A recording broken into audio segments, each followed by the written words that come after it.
Welcome to Youthology Resources and our weekly vlog. Listen, you're going to learn so much today about yourself. The most difficult person to lead is you.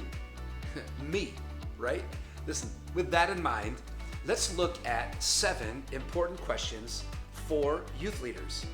Every youth leader should ask themselves these questions.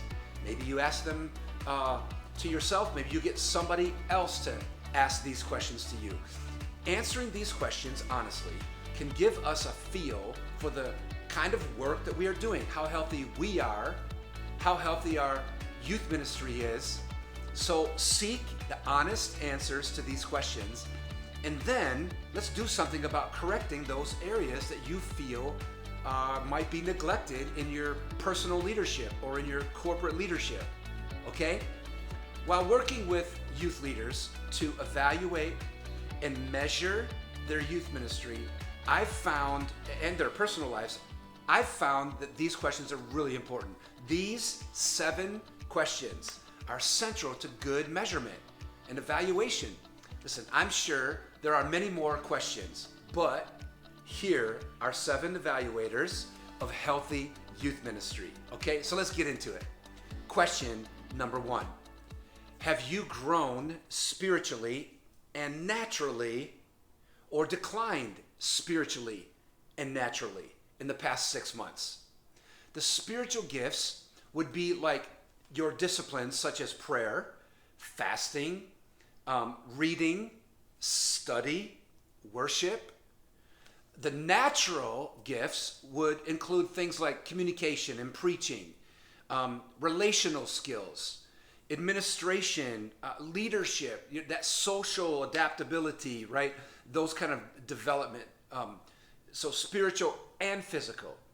What have we done to increase both our spiritual and natural skill set? Okay, all right, question number 2. What is your philosophy of ministry?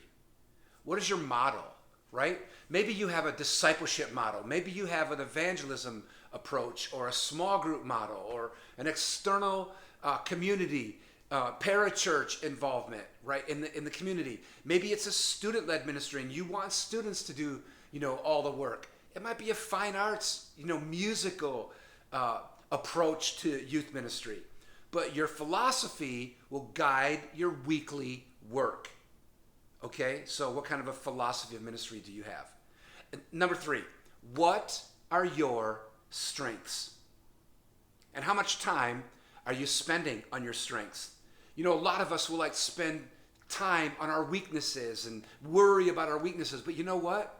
Shaping your strengths is most important because nobody else has those strengths. They're what make you unique. And so I've always felt like that it is far better to spend more time on your strengths than you are spending on your weaknesses. Your strengths are something that nobody has. It sets you apart from everybody else. And so I really believe that we should become elite at our strengths and not spend so much time working on our weaknesses. Okay, so what are your strengths? All right, question number 4. Listen, who is your university? I love this question. Who's your Nathan? Like your editor-in-chief to David. Who is your Jethro? The wisdom or the Yoda to Moses? Right? Is there someone you would like to be buried next to? How often do you meet with that person? Call that person. Who is your Barnabas, right? Paul's encourager. Or your Luke, the disciples' administrator, right? Dr. Luke. Listen, we all need help to create a shared ministry effort. If you seek nobody else to help you with your language and your stories, and right, then it's going to be all you all the time. But there's this university of people around you that can help you change your language and change your perspective and give you different ideas. We all need someone in our life. Listen, we all need someone in our life that we are afraid of spiritually.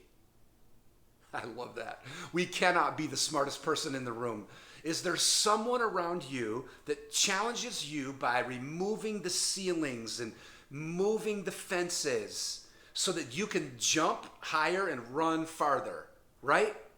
You need somebody like that in your life, okay? All right, hey, question number 5.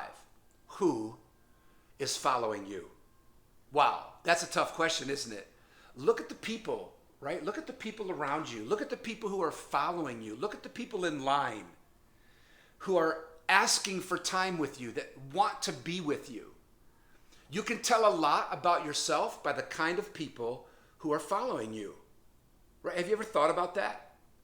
If you're wondering what kind of a leader you are, look at the people who are in line behind you, that want to spend time with you, that ask you questions, that wish they could have a moment with you.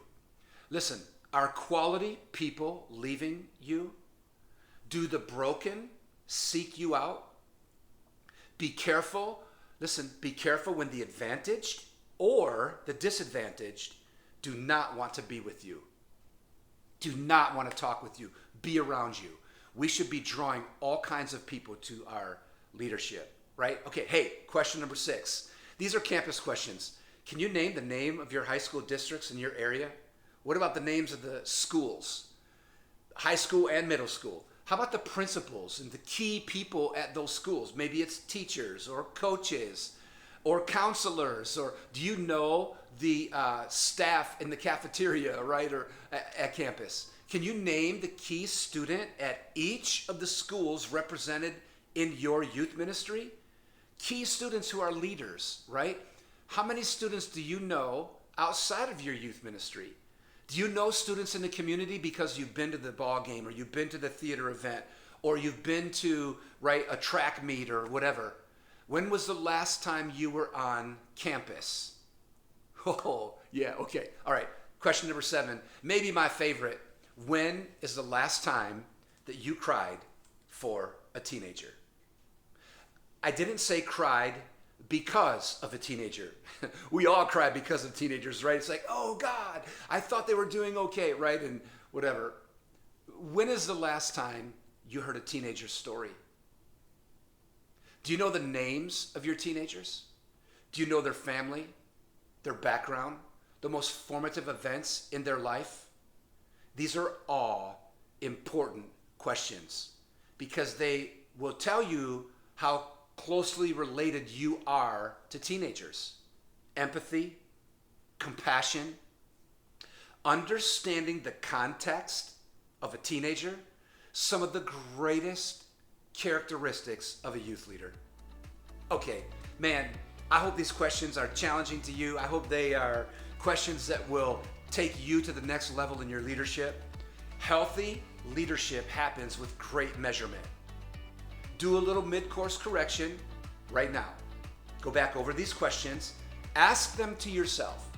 Bring another person into your life who can ask these questions to you, because these questions will tell you how well you are doing as a leader and how well your work is doing in the ministry, right?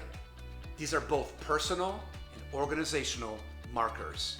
They are measurement. Okay? These questions are measurement, and they are evaluation questions. Evaluating not only the person, but also our mission, right? It can be encouraging. Some of you are asking these questions, you're like, yeah. And then you ask the next question, you're like, oh, that is painful. Hey, don't forget to check us out on the socials. Just hit the link tree to read, watch, or listen to all of our resources, okay? Hey, God bless. Have a great week.